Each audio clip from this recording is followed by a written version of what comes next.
Bismillahirrahmanirrahim. Assalamu alaikum. My name is Usman Ahmed. Dear students, I am your computer science lecturer. Today हम लोग lecture number 5 लेने जा रहे हैं chapter number 2 system development life cycle का।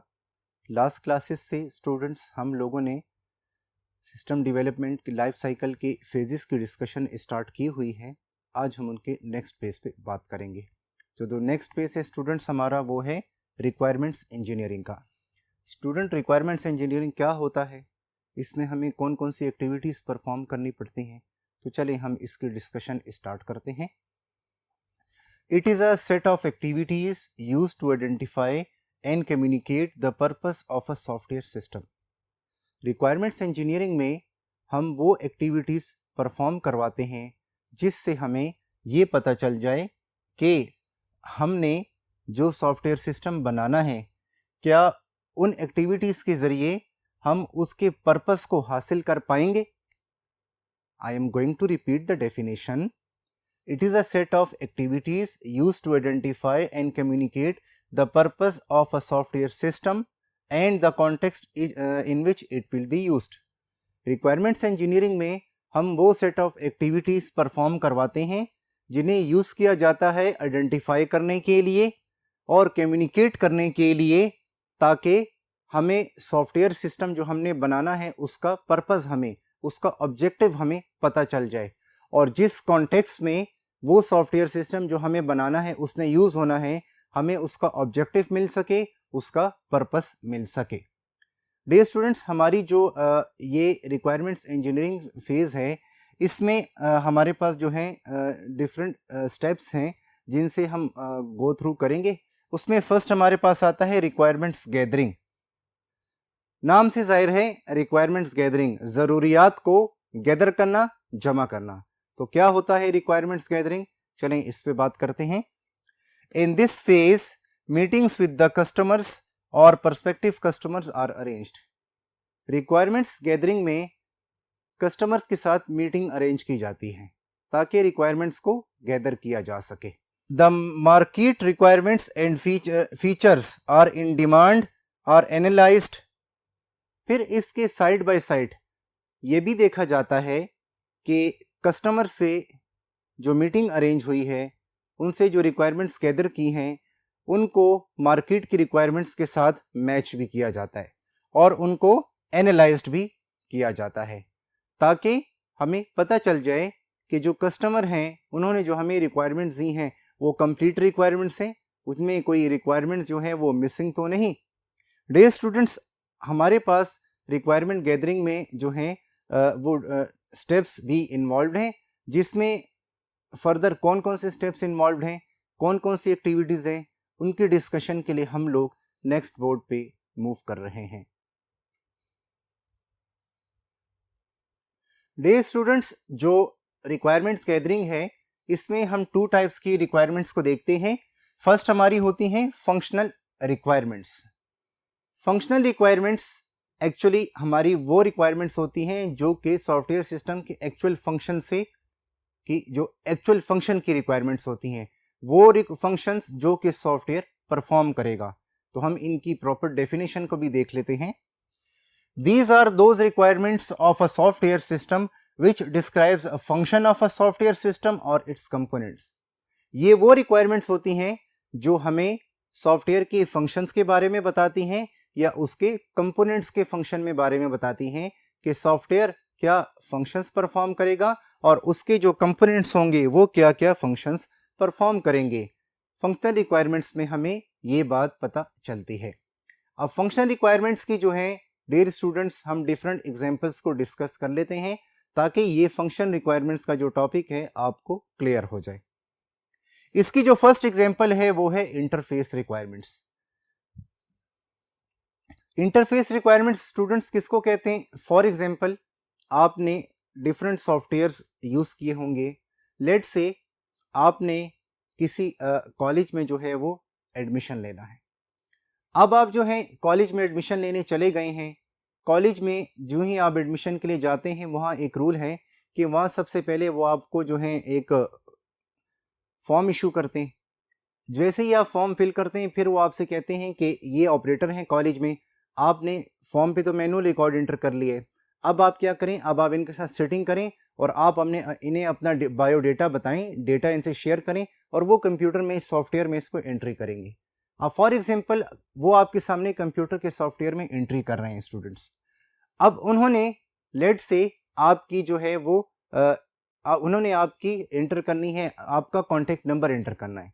तो अगर उसमें कॉन्टैक्ट नंबर का लेबल है, उसके आगे टेक्स्ट बॉक्स है, तो स्टूडेंट्स आपको पता है कि कॉन्टैक्ट नंबर के टेक्स्ट बॉक्स में तो सिर्फ नंबर्स एंटर होंगे ना, उसमें हम कोई अल्फ़ाबेट्स या कोई स्पेशल सिंबल तो टाइप नहीं कर सकते ना। तो देखें फर्स्ट पॉइंट क्या है इंटरफेस रिक्वायरमेंट का, field accept numeric data only. इसका मतलब ये है कि अगर हमारे पास कोई फील्ड है, फील्ड से मुराद ये है कि कोई कॉलम है या कोई टेक्स्ट बॉक्स है जिसमें हमने कोई डेटा टाइप करना है, तो उसमें सिर्फ न्यूमेरिक डेटा एंटर हो, 0 से 9 तक नंबर्स का कोई डेटा एंटर हो। फॉर एग्जांपल आपकी कॉन्टैक्ट नंबर का लेबल है, उसके आगे वो एक टेक्स्ट बॉक्स बनाए, उसमें आप जस्ट जो है नंबर टाइप कर सके। सिमिलर आपका जो कॉन्टैक्ट नंबर के हो गया आपका इसमें, इसके अलावा जो आपके ऐसे आप देखते हैं उसमें भी जो है आपकी वही टाइप होती है, या आपकी जो वो होती है डेट ऑफ बर्थ होती है, डेट ऑफ बर्थ भी आपकी जो है नॉर्मल न्यूमेरिक में टाइप होती है, फिर वो बीच में हाइफन्स वगैरह आ जाए, सिंबल्स वगैरह आ जाए। सेकंड पॉइंट है field only accept dates before the current date. देखें स्टूडेंट्स, फॉर एग्जांपल हमारे पास जो सेकंड इसी सॉफ्टवेयर में जिसमें वो ऑपरेटर जो हैं आपका रिकॉर्ड एंटर कर रहे हैं, लेट्स से अब उन्होंने आपकी डेट ऑफ बर्थ एंटर करनी है कि आपकी डेट ऑफ बर्थ क्या है। तो अगर वो आपकी डेट ऑफ बर्थ एंटर करेंगे तो अभी जो ईयर है वो 2020 है। लेट्स से आपकी डेट ऑफ बर्थ जो है 2002 है या 3 है, नॉर्मल एफएससी की स्टूडेंट्स की इसी में डेट ऑफ बर्थ होती है, तो वो ईयर्स को बैक ट्रैक करेंगे, यानी आज के साल से वो पीछे की तरफ जाएंगे। तो हमारे पास एक ऐसा कॉलम या ऐसा टेक्स्ट बॉक्स जिसमें हम प्रेजेंट डेट से बैक ट्रैक करें पीछे की तरफ, वो आसानी से उसमें जा सके, ये सेकंड पॉइंट की एग्जांपल है। डियर स्टूडेंट्स, अब हम लोग जो हैं बिजनेस रिक्वायरमेंट्स पे बात करते हैं और ये जो हैं ये फंक्शनल रिक्वायरमेंट की एग्जांपल है। तो बिजनेस रिक्वायरमेंट्स में पॉइंट नंबर 1 क्या है, data must be entered before a request can be approved. Data को पहले इंटर करना पड़ेगा रिक्वेस्ट को अप्रूव होने से पहले।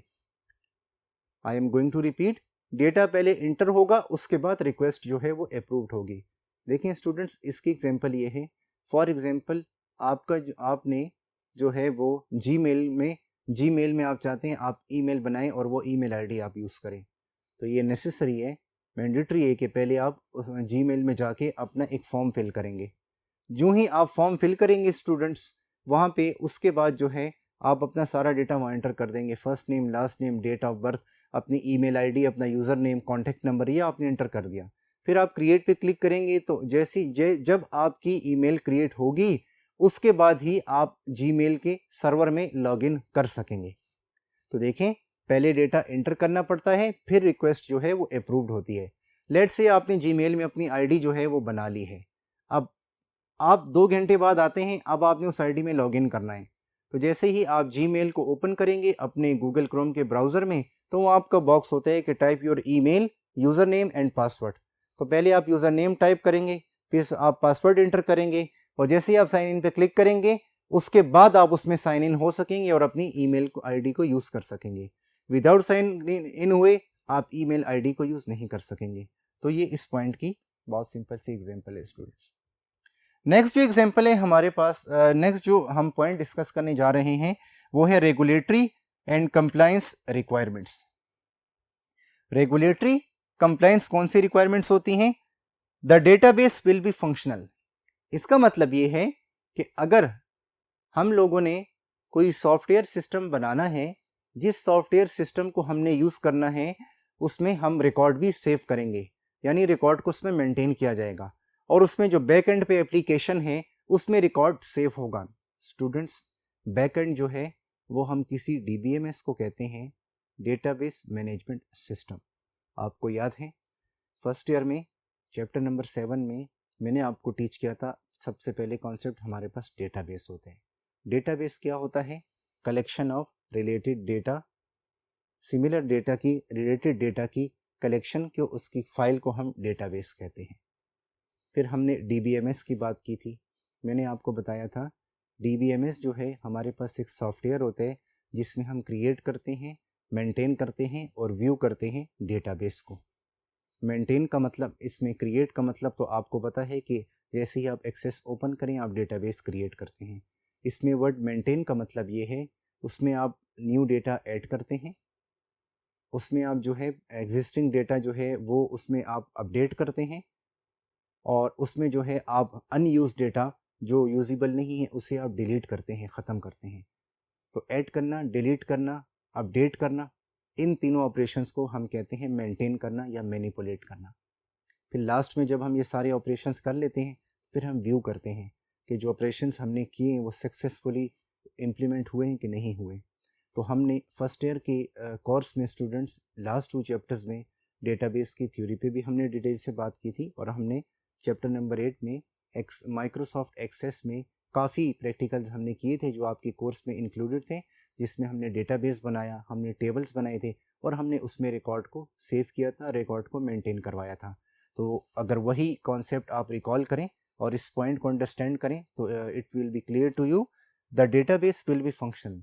यानी कि जो सॉफ्टवेयर सिस्टम हम बना रहे हैं अगर उसके बैक एंड पे कोई डेटाबेस है जो किसी DBMS में बना हुआ है, और स्टूडेंट मैंने आपको DBMS की एग्जांपल भी दी थी कि आपके कोर्स में जो था माइक्रोसॉफ्ट एक्सेस DBMS था। अदर देन DBMS भी हमने देखे थे जिसमें हमने प्रैक्टिकल किए थे। माइक्रोसॉफ्ट SQL सर्वर 2016 DBMS में हमने प्रैक्टिकल किए थे। और भी DBMS होते हैं, ऑरिकल वगैरह, लेकिन वो लार्ज एप्लीकेशंस के लिए, लार्ज सिस्टम्स में यूज़ होते हैं। तो आपका अगर कोई सॉफ्टवेयर सिस्टम है जिसमें जिसका रिकॉर्ड भी हमने सेव करना है तो उसके बैक एंड में जो डेटाबेस होगा वो फंक्शनल होना चाहिए। फंक्शनल का मतलब है वो काम कर रहा हो, उसमें डेटा एंटर किया जा सके, डेटा को उसमें से व्यू किया जा सके और डेटा का बैकअप भी लिया जा सके, रिस्टोर उसमें से डेटा का बैकअप लिया जा सके, उसको रिस्टोर किया जा सके। इन तमाम चीज़ों को हम फंक्शनल कहते हैं स्टूडेंट्स। और एक बात याद रखें, जब भी कोई सॉफ्टवेयर सिस्टम बनाया जाता है, अगर उस सॉफ्टवेयर सिस्टम में बात आती है कि उसमें वो सॉफ्टवेयर सिस्टम का जो बैक एंड है, बैक एंड में हम कोई DBMS यूज़ करते हैं, फ्रंट एंड पे कोई प्रोग्रामिंग लैंग्वेज होती है, कि उसका जो बैक एंड है उसमें डेटाबेस फंक्शन होना चाहिए। तो स्टूडेंट मतलब ये होता है कि किसी DBMS में डेटाबेस मस्ट बनाना है और उसके अंदर डेटा सेव होगा और वहीं से व्यू किया जा सकेगा, वहीं से डेटाबेस को एक्सेस किया जा सकेगा। डियर स्टूडेंट्स, अब हम रेगुलेटरी एंड कंप्लायंस रिक्वायरमेंट्स के फर्दर पॉइंट्स की डिस्कशन के लिए नेक्स्ट बोर्ड पे मूव कर रहे हैं।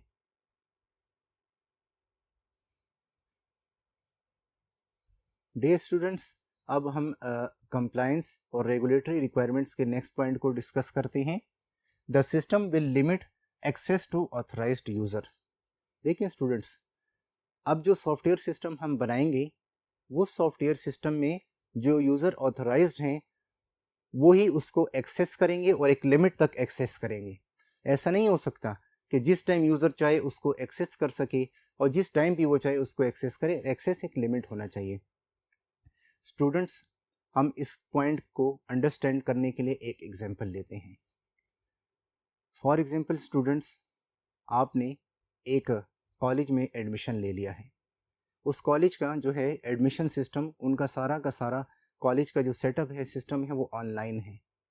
जब आपने कॉलेज में एडमिशन लिया उन्होंने आपको एक यूज़र नेम और पासवर्ड दिया है और आपको ये बात उन्होंने जो है क्लियर की है कि ये यूज़र नेम और पासवर्ड जब तक आप कॉलेज में रहेंगे 2 इयर्स तक, इंटरमीडिएट में, आप इसको यूज़ कर सकते हैं अपने रिकॉर्ड को व्यू करने के लिए, अपने अटेंडेंस रिकॉर्ड को, क्लास के रिकॉर्ड को, फीस के रिकॉर्ड को, या अपने जो है फ़ी के रिकॉर्ड को। एंड आफ्टर फ़ी रिकॉर्ड जो है उसमें आपका एक लेट से पोर्शन होगा जहाँ पे आप टीचर को असाइनमेंट सबमिट करेंगे, वो भी लॉगिन आके आप लोग करेंगे।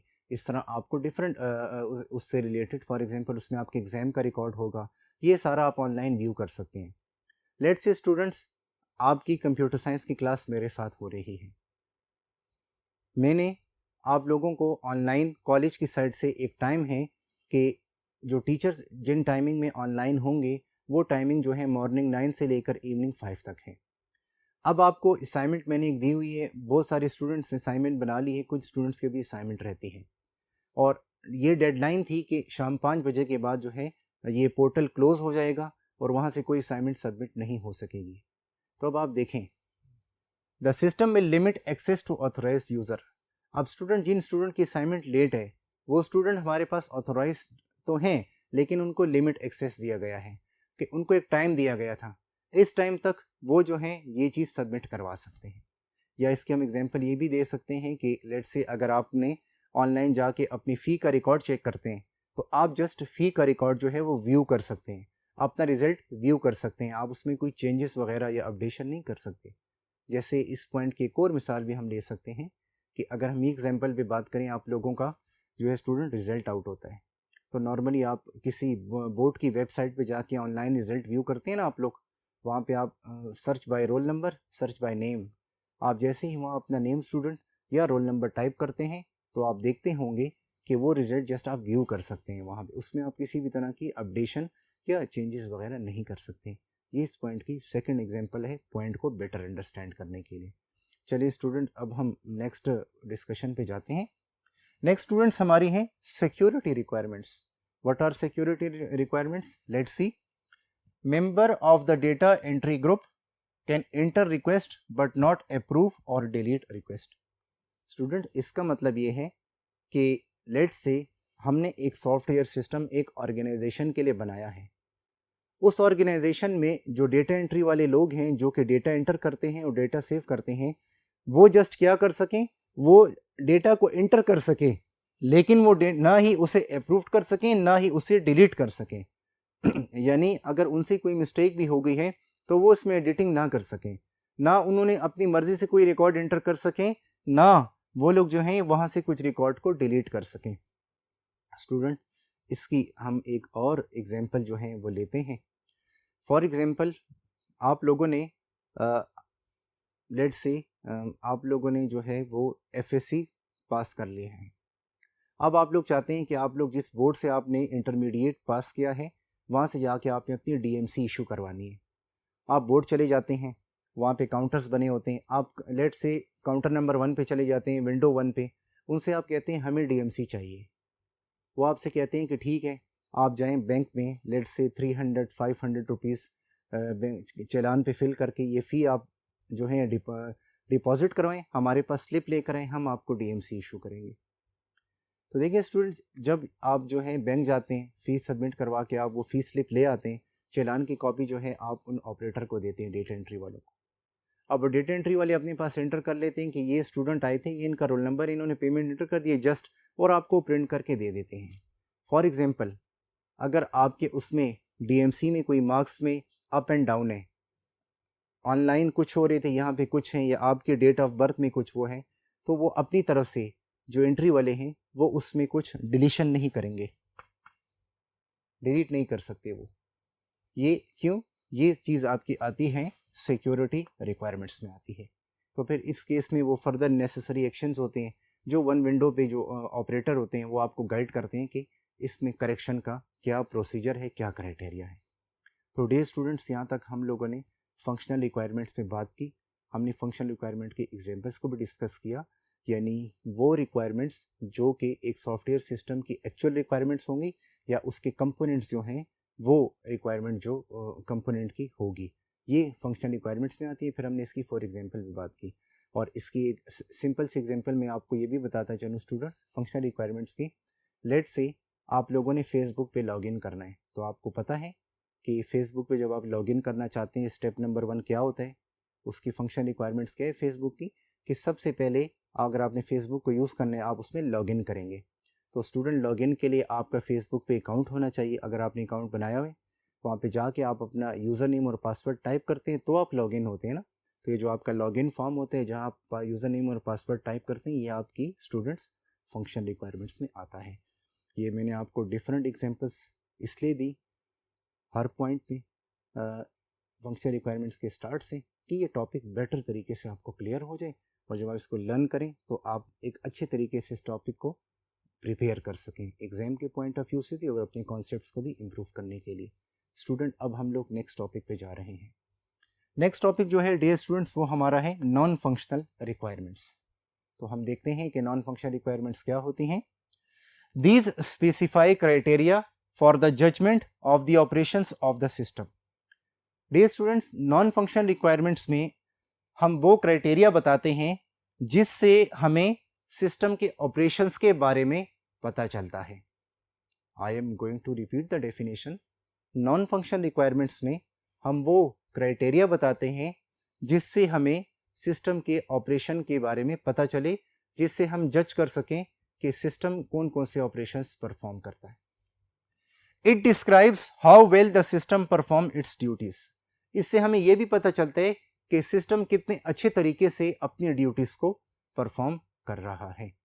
इससे हमें यह भी पता चलता है सिस्टम कितने अच्छे तरीके से अपनी ड्यूटीज को परफॉर्म कर रहा है। These are also called qualities of a system। इन्हें हम सिस्टम की क्वालिटीज भी कहते हैं। अब स्टूडेंट्स, जो नॉन फंक्शनल रिक्वायरमेंट्स हैं, हमने इनकी डेफिनेशन को डिस्कस कर लिया। अब इस कॉन्सेप्ट को बेटर अंडरस्टैंड करने के लिए हम कुछ एग्जांपल्स डिस्कस करते हैं, ताकि आप लोगों को स्टूडेंट्स नॉन फंक्शनल रिक्वायरमेंट्स जो हैं वो क्लियर हो जाए। स्टूडेंट्स, मैंने आप लोगों को अभी एक एग्जांपल दी थी कि अगर आपने फेसबुक में लॉगिन करना है तो उसके लिए आप पहले लॉगिन फॉर्म तो में अपना यूज़र नेम पासवर्ड तो टाइप करते हैं ना। हम ये भी अज्यूम करते हैं आपका अकाउंट भी बना हुआ है, अब आपने अभी लॉगिन करना है। जैसे ही आप उसमें लॉगिन करते हैं, अपना यूज़र नेम और पासवर्ड टाइप करते हैं, तो आप ये चाहते हैं कि जैसे ही आप उसमें लॉगिन करें तो आपको एक ईमेल आपके अकाउंट में आए, आपको जीमेल पे एक ईमेल आए कि अभी आपने अपने फेसबुक के अकाउंट में लॉगिन कर लिया है, अभी आपने फेसबुक में लॉगिन कर लिया है। तो ये जो हमने इसके साथ एक फीचर बताया कि जैसे ही कभी भी जिस टाइम जिस जगह से आप अपने फेसबुक में अकाउंट में लॉगिन करें, इमीडिएटली आपको आपके जीमेल आईडी में, जीमेल की ईमेल आईडी में एक ईमेल आ जाए कि किसी पर्सन ने आपकी फेसबुक के अकाउंट में लॉगिन किया है। और आपको पता है स्टूडेंट, अगर आप लोग किसी एनोनिमस जगह से अपने फेसबुक पे लॉगिन करते हैं, या आप एक कंप्यूटर से दूसरे कंप्यूटर पे स्विच करते हैं, या अपने लैपटॉप से या अपने मोबाइल फ़ोन से, सेल फ़ोन से आप लॉगिन करते हैं, तो आपको एक मैसेज आता है कि someone is trying to using from unknown device. आप देख लें, इस तरह के मैसेज फेसबुक वाले आपको सेंड करते हैं। तो ये जो आपको मैसेजेस आ रहे हैं, ईमेल्स आ रही हैं, these are called non functional requirements of a system. For example, हम एक दूसरे सिस्टम को भी ले लेते हैं। फर्स्ट एग्जाम्पल आई होप आपको क्लियर हो गई होगी। लेट से आपने एक न्यू कॉलेज में एडमिशन लिया है। अब उस कॉलेज में आपने एडमिशन ले लिया है, अब आपकी क्लासेस स्टार्ट हो गई हैं, आपने फ़ीस वगैरह सब जो है वो डिपॉजिट करवा दिए। जैसे ही फर्स्ट डे आप कॉलेज आए हैं, जिस टाइम आप आए हैं, आपने कॉलेज में एक बायोमेट्रिक मशीन है, डिवाइस है। जैसे स्टूडेंट आते हैं वो सबसे पहले बायोमेट्रिक लगता है, उसकी अटेंडेंस जो है बायोमेट्रिक होती है। तो जिस टाइम पे आप कॉलेज में आप इंटर हुए, आपकी अटेंडेंस हुई, ये अटेंडेंस का मैसेज आपके मोबाइल फ़ोन पे, आपके पेरेंट्स के मोबाइल फ़ोन पे चला गया। तो इस मैसेज से आपको भी रियलाइज़ होगा, आपके पेरेंट्स को भी रियलाइज़ होगा, फैमिली मेम्बर्स को, कि जो कॉलेज का सिस्टम है वो कितना वेल तरीके से, कितने बेटर तरीके से काम कर रहा है, अपनी ड्यूटीज़ परफॉर्म कर रहा है। सिमिलर आपकी जो डेली बेसिस की अटेंडेंस है, कितनी क्लासेस आप अटेंड करते हैं, क्लासेस आप नहीं करते, किस टाइम आपने कॉलेज से आउट किया है, ये सारे डेली बेसिस के मैसेजेस आपके रिजल्ट से रिलेटेड, आपके असाइनमेंट से रिलेटेड, फीस से रिलेटेड, जो आपके पेरेंट्स के मोबाइल फ़ोन्स पे जाएं, आपके उसमें आएँ, तो इनसे हमें पता चलेगा कि सिस्टम, हमारे कॉलेज का जो सिस्टम है, जो ऑटोमेट सिस्टम है, सॉफ्टवेयर सिस्टम है, वो कितना वेल तरीके से अपनी ड्यूटीज़ परफॉर्म कर रहा है। तो ये क्या है, ये जो मैसेज आ रहे हैं, these are called non functional requirements of the system. तो स्टूडेंट्स, हमने नॉन फंक्शनल रिक्वायरमेंट्स की 2-3 एग्जांपल्स को डिस्कस कर लिया। आई होप कि ये चीज़ आपको बेटर तरीके से क्लियर हो गई होगी। डियर स्टूडेंट्स, इस टॉपिक को कंप्लीट करने के लिए रिक्वायरमेंट्स इंजीनियरिंग के हम लोग अगेन फर्स्ट बोर्ड पे मूव कर रहे हैं। डियर स्टूडेंट्स, हम लोगों ने functional and non functional requirements के बारे में बात कर ली है। अब स्टूडेंट्स, हम लोग रिक्वायरमेंट्स वैलिडेशन को डिस्कस कर लेते हैं। It is concerned with examining the requirements to certify that they meet the intentions of the stakeholders। इसका ताल्लुक उस चीज़ से होता है जिसमें हम एग्जामिन करते हैं उन रिक्वायरमेंट्स को जो हमने गैदर की होती हैं, ताकि हम सर्टिफाई कर सकें कि क्या वो स्टेक होल्डर की इंटेंशन से मीट करती हैं, and to ensure that they define the right system, और क्या जो रिक्वायरमेंट्स हैं वो राइट सिस्टम को डिफाइन कर रही हैं। The essence of the agreements and understanding between developers and acquires, और क्या इन रिक्वायरमेंट से जो है हमें पता चल रहा है कि डेवलपर वो पर्सन होता है जो कि सॉफ्टवेयर सिस्टम की कोडिंग करता है, और एक्वायर वो होता है जो कि सिस्टम को गेट करेंगे और फिर उसे यूज करेंगे अपनी इन्वायरमेंट में। तो क्या डेवलपर और एक्वायर के बिटवीन अंडरस्टैंडिंग है उन रिक्वायरमेंट्स की बुनियाद पे? डेवलपर को एक्वायर ने रिक्वायरमेंट सारी क्लियर दी हैं और रिक्वायरमेंट्स को सर्टिफाई किया गया है। About what to build in a manner that ensures a common understanding across the project team and among the stakeholders. Students, I am going to repeat this all wording.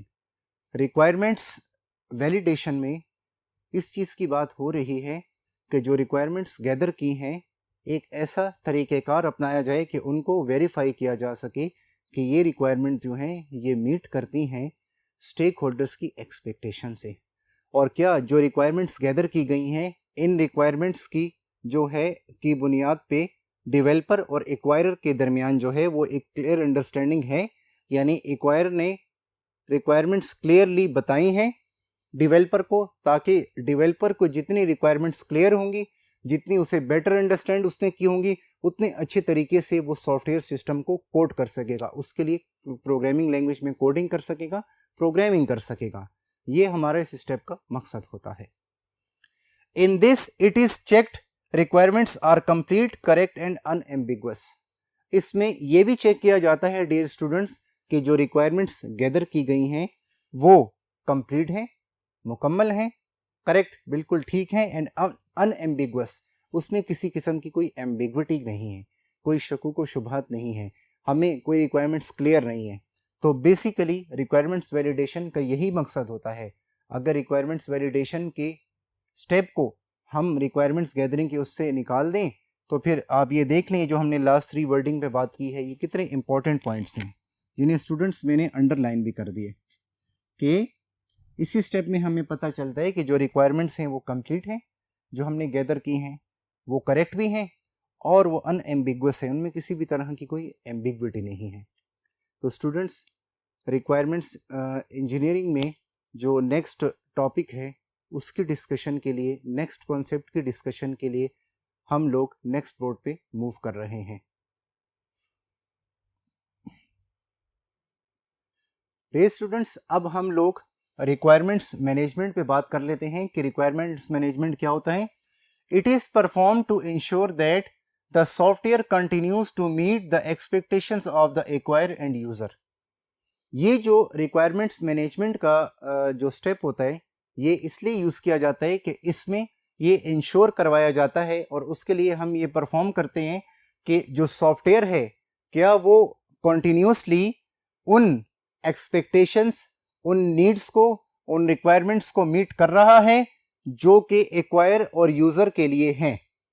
I am going to repeat the definition student, कि customer ने जो software बनवाने का कहा है वो software क्या meet कर रहा है उन रिक्वायरमेंट से, उन नीड से, उन एक्सपेक्टेशन से जो कस्टमर की हैं, और कस्टमर ने आगे जिन यूजर्स को वो सॉफ्टवेयर यूज करने की सपोर्ट देनी है।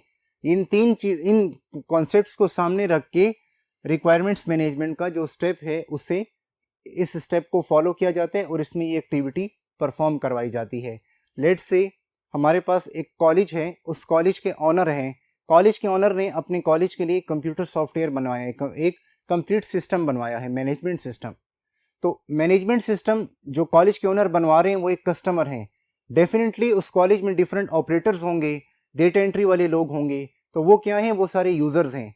तो जो सॉफ्टवेयर प्रोजेक्ट टीम बना रही है कॉलेज के ओनर के लिए और उनके कॉलेज में जो यूजर्स हैं उनके लिए, क्या वो उनकी रिक्वायरमेंट्स, उनकी नीड्स, उनकी एक्सपेक्टेशन से मीट करता है कि नहीं करता, ये चीज हमें रिक्वायरमेंट्स मैनेजमेंट के स्टेप के थ्रू पता चलती है। Therefore, it needs to gather new requirements that arise from changing expectations.